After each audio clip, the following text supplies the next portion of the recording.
यदि किसी कुत्ते को मरवाना हो तो ये अफवाह फैला दो कि वो कुत्ता पागल हो गया है, और यदि किसी इंसान को बर्बाद करना हो तो ये अफवाह फैला दो कि वो इंसान देशद्रोही है। Well, this dialogue is not mine. Yesterday I have seen a trailer of a movie Rocketry.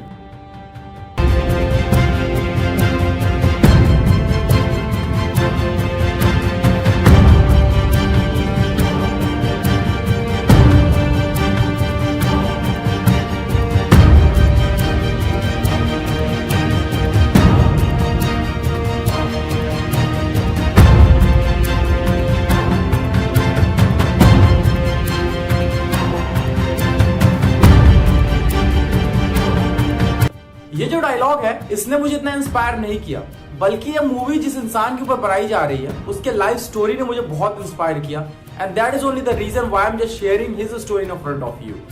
Well, आप लोगों में से बहुत से ऐसे लोग होंगे जिनको इनके बारे में कुछ भी नहीं पता होगा, एंड इवन मैं भी आप लोगों में से एक हूँ जो कि ट्रेलर देखने से पहले मुझे भी इनके बारे में कुछ नहीं पता था। बट हमारे देश में कुछ ऐसे भी अनसंग हीरोज हैं जिनके बारे में लोगों को जानना जरूरी है। ये वही इंसान है जिनके ऊपर फेक एलिगेशंस लगाए गए, और ये वही रॉकेट साइंटिस्ट हैं जिनके प्रोग्रेस को रोका गया और इवन उनके कैरियर को भी तबाह कर दिया गया। और जब 1994 में इनके ऊपर इन्वेस्टिगेशन हुई तो इन्हें अरेस्ट कर लिया गया, लेकिन 1996 में सीबीआई कहती है कि उनके पास कोई भी प्रूफ नहीं जिससे ये साबित हो सके कि ये देशद्रोही हैं। और इन 2 सालों में आप खुद सोच सकते हैं कि ना जाने कितनी बार मारा गया, पीटा गया, मेंटल टॉर्चर किया गया, और उसके बाद सीबीआई कहती है कि ये देशद्रोही नहीं है। फिर सुप्रीम कोर्ट कहती है कि ये बिल्कुल बेगुनाह है। इसके वजह से सुप्रीम कोर्ट केरल गवर्नमेंट को आदेश देती है कि आपको इन्हें 50 लाख रुपए का कंपनसेशन देना होगा। लेकिन केरल गवर्नमेंट इस फैसले से इतनी खुश हो जाती है कि 50 लाख का कंपनसेशन ना दे के बल्कि 1.3 करोड़ का कंपनसेशन दे देती है। क्या आपने इन सारी चीजों के बारे में इससे पहले सुना है? और नहीं सुना होगा तो इसका मतलब ये है कि आपने नम्मी नारायण के बारे में भी नहीं सुना।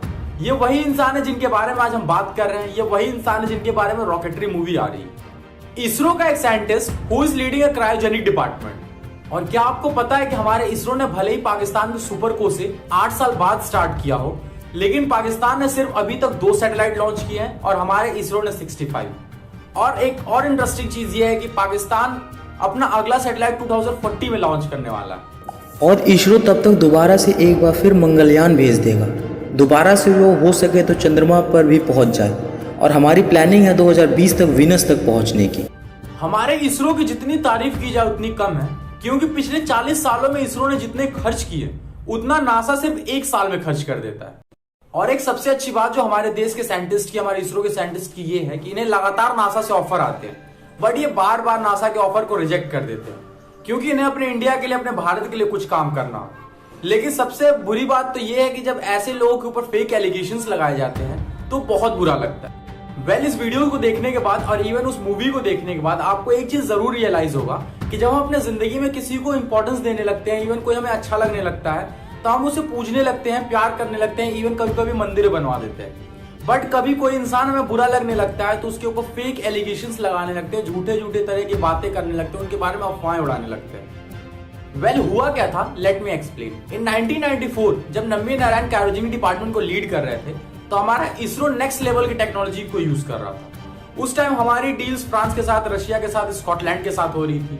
हमारा इसरो बहुत ही तेजी से आगे बढ़ रहा था, लेकिन ये यूएस को और अदर फॉरेन कंट्रीज को मंजूर नहीं था कि हमारा देश भारत, हमारा देश इंडिया इतने तेजी से आगे कैसे बढ़ रहा है। इसके वजह से बहुत सारे फेक एलिगेशंस लगाए जा रहे थे, बहुत तरह तरह की बातें किए जा रहे थे। और यदि ऐसे फेक एलिगेशंस नहीं लगाए होते और हमारे देश के लोगों को, हमारे साइंटिस्ट के ऊपर भरोसा होता, तो शायद आज हमारा इसरो नासा से भी आगे होता। वेल, अब नम्मी नारायण जी के ऊपर फेक एलिगेशन स्टार्ट कहां से हुए? 2 मालदीव्स के लेडीज को सबसे पहले तो अरेस्ट किया गया। उनमें से एक का नाम मरियम रसीदा था, दूसरे का फौजिया हुसैन। और उन्हें जब अरेस्ट किया गया तो उनके पास इसरो द्वारा डिजाइन किए गए रॉकेट्स के ब्लूप्रिंट्स मिले, और उनसे ये पूछा गया कि आपके पास कहां से आया। तो उन्होंने फेक एलिगेशन लगाते हुए, उन्होंने झूठ बोलते हुए ये बोल दिया कि नम्मी नारायण जी इन्होंने ये डिजाइन दिए हैं और ये हमें नेबरिंग कंट्रीज को बेचने थे ताकि जिससे हम पैसे और कमा सकें। और ये जो फेक एलिगेशन लगाया गया, इसके वजह से नम्मी नारायण को घर से उठा लिया गया। 50 दिन तक तो उन्हें जेल में रखा गया, और 2 साल तक उनके साथ ना जाने कितने बुरी तरीके से व्यवहार किया गया। आप जब ट्रेलर देखोगे तो आपको खुद ही फील होगा। और इवन आप लोगों में से कुछ लोग ऐसे भी होंगे कि अपने जिंदगी में कभी ना कभी ऐसा फील जरूर किया होगा कि आप कभी कोई गलत काम नहीं किए हो, बट फिर भी उसी चीज को लेके बार बार आपको पॉइंट आउट किया जाए, बार बार आपको बोला जाए, बार बार आपको आरोपी ठहराया जाए। तो आपके मन में अलग अलग तरह के विचारे आते हैं। सेम ऐसा है नम्मी नारायण जी के साथ हुआ, जब उन्होंने कभी भी देश के साथ कोई गलत नहीं किया बट फिर भी उनके ऊपर ऐसे फेक एलिगेशंस लगाए जा रहे थे, तो उन्होंने सुसाइड अटेम्प्ट तक की। लेकिन उनके परिवार ने समझाया, उनसे ये बोला कि यदि आप सुसाइड अटेम्प्ट कर लेते हो तो इसके वजह से जो फेक एलिगेशन लगाई गई इसको दुनिया सही समझ बैठी। आपको लड़ना और अपने आप को सही प्रूव करना है। और अपने परिवार के इतने सपोर्ट के बाद वो फिर से खड़े हुए, फिर से लड़े, जिसके वजह से उन्हें ना सिर्फ गवर्नमेंट ने बेगुनाह साबित किया, इवन उन्हें कंपनसेशन भी दिया गया और इवन पद्म भूषण अवार्ड से भी नवाजा गया। And in the last I just want to say one thing that if you like my work, यदि आपको मेरा काम पसंद आता है तो please try to subscribe my channel. और यदि इस वीडियो को आप फेसबुक या इंस्टाग्राम पे देख रहे हो तो then please try to follow my channel. और यदि आपको ये वीडियो थोड़े भी रिलेवेंट लगे हो तो please try to share it with your friends. और इसके साथ साथ लास्ट मैंने एक छोटी सी क्लिप भी ऐड की है, please try to watch that also.